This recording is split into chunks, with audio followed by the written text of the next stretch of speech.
Hey, Armand here with your forecast for the week of September 12th, 2021. So it's a interesting week, I think. Also, I'm putting this out on Sunday. I know. I said I was going to do Monday, and now I'm doing Sunday. I'm all over the shop with this whole business about when I'm doing things, So what you ought to do, you see, the thing to do is to subscribe and get notification. This way, put it out on Saturday, Sunday, Monday. You don't have to think about it. Just, you get a little notice. I think you get a little notice. I have a lot of channels that I have notifications for that I'm not really sure that I get. I don't know how that works. But anyway, looks like a good idea to subscribe and to get the little notifications. Okay, so that having been said, this week is really peculiar in its own way. We go through a lot of different moods, which is really what I'm doing here, right? I'm giving you like the Moodcast. This is the Moodcast. It's not really the event cast or anything. It's the Moodcast. I like that. I'll keep using that. So the moods this week shift a few times as we go from the first quarter moon, which is always a very dynamic time, and that's on the 13th. That's on Monday, and we head towards the full moon on the 20th, and that's going to be no matter when we put the thing out, that'll be for next week's forecast. But as the time between the first quarter moon and the full moon is always a very active time. It's a time to get things going. It's a time to initiate. It's a time to push forward. That's the first thing. And now we come to the caveats. And Sunday, Monday, and I would say not really so much on Tuesday, but Sunday and particularly Monday, which is a day when a lot of folks might be back at work, there is a feeling of, let's just call it less than realistic. There's a less than realistic vibe around as the sun opposes Neptune. Now it's an opposition, which means that we're likely to project things onto other people. And the sun, right, this is a sort of a personality kind of thing right there, and Neptune, well, they can get along well, but with this particular aspect, I think that we have a little bit of a challenge ahead. The thing is this: Sun-Neptune aspects, you can always see too much or too little in a person. You can lionize them, you can demonize them. They can look like saints, they can be sinners. Try to keep in mind that at the end of the day, they're really pretty much just people. That's the secret of handling this particular aspect is, don't forget that, people are people, some are okay, some are a little bit less than okay, but, they're probably not the outsized characters that you have them pegged to be. As I was saying, so what we have is a tendency to see a little too much or a little too little in someone. Okay, it's not so much like a situation usually. Maybe let me prove wrong with this, but usually not. It's not a situation. It's a person. Now, here's the thing. If you're projecting onto other people, if you're seeing them as being just, the worst possible or the best possible person, they're liable to pick up on that, even through very, very subtle means. And so they may, and you may, actually start to play the part. In other words, we can actually become a little bit better or worse than we really are. We can kind of be a little over dramatic. Now, with the sun in Virgo, a little tiny thing can get blown out of proportion. One little facet of a person's personality, one little incident, one little thing that they say can be what sparks this whole big drama. So here's an idea. At the beginning of the week, Sunday, Monday, and maybe a little bit of Tuesday, since the moon will be in Sagittarius. No, the moon goes into Capricorn pretty early on Tuesday. Sunday and Monday, let's agree to just give a little bit of space to things. That's a good plan right there. We're going to give a little bit of space to things, because the moon is actually making a T-square with the Sun and Neptune. So it's really kind of sparking it out. Of course, the Sagittarius moon, which can really make things big and be a little polemical, and there can be a lot of dogma, and this is my belief system.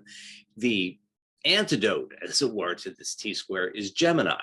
If you got a few facts to bring to the table, that might help. That might help to deflate the projection. It may help to deflate the tensions that come out because of clashing belief systems.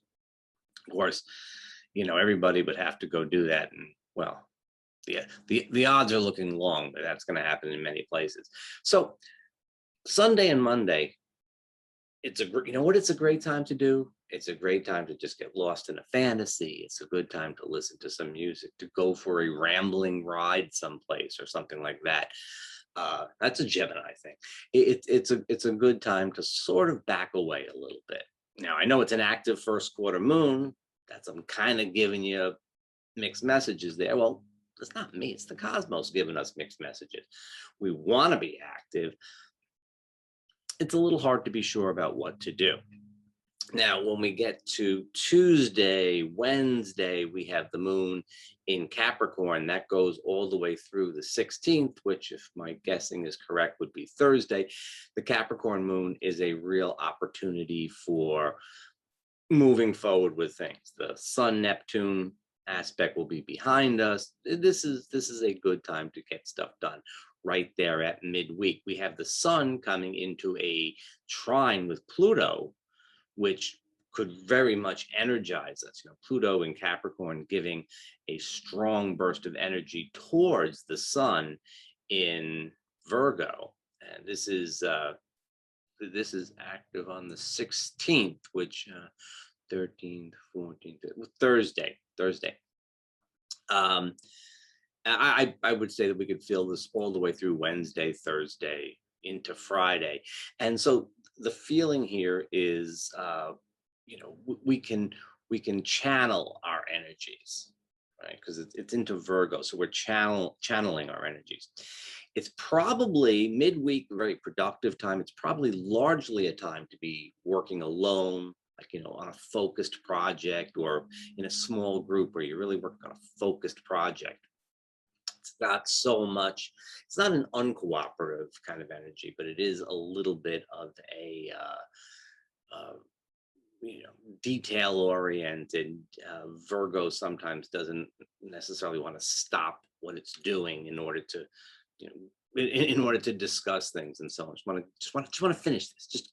Would you just let me finish this? That kind of thing.